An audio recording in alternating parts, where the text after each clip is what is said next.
Welcome back to my video number 2, all you gifted leaders, for how to delegate for good. When you decide that you're going to get this task, in my last video, I talked about how to write it up. And again, I like to remind you that if you reach out to us at info@thegiftedleader.com, we'll be happy to send you our SOP template that's got simply fill in the blanks on exactly how to write an ironclad SOP process or checklist. But today what I'd like to talk about is step number 2 is testing it. So once you've got it written up and you think you've got everything in there, what you're going to do is you're going to test it.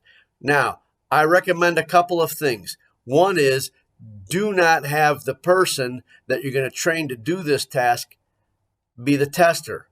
Give it to somebody completely different and have them go through it and test to see if they get to your result. If they get to the outcome, the result of what your intention of this process is, this SOP, standard operating procedure, then you know it's good to go. If it doesn't get you the result, then you're going to have to go back and edit it, change it, whatever's going to need to be done. And where the person gets stuck is where they're going to notate, I got to here, but I didn't know what to do next. Or I couldn't find this document, or I didn't know this happened and it doesn't say what to do if that happens.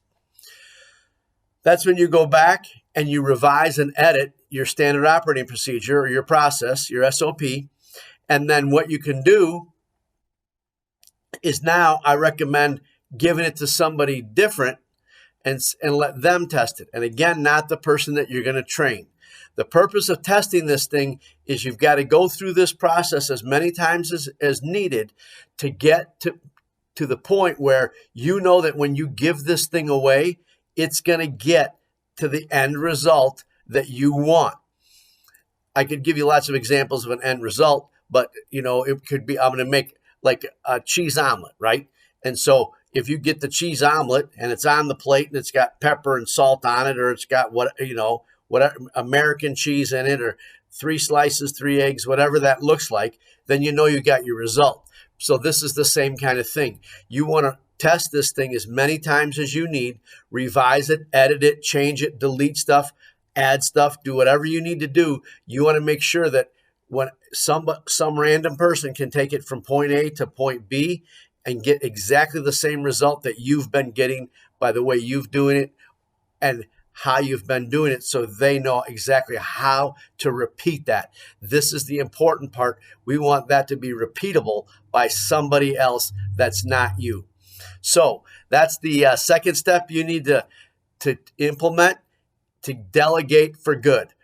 And when you get there, this is going to be powerful. So stay tuned for video number 3 that I'm going to share with you. And that's going to be the next step in the process of how to delegate for good. So good luck. And if you have any questions as you're doing this or go through it, please don't hesitate. Again, the info@thegiftedleader.com, reach out to us, and I'll be happy to help you delegate for good. It's powerful stuff.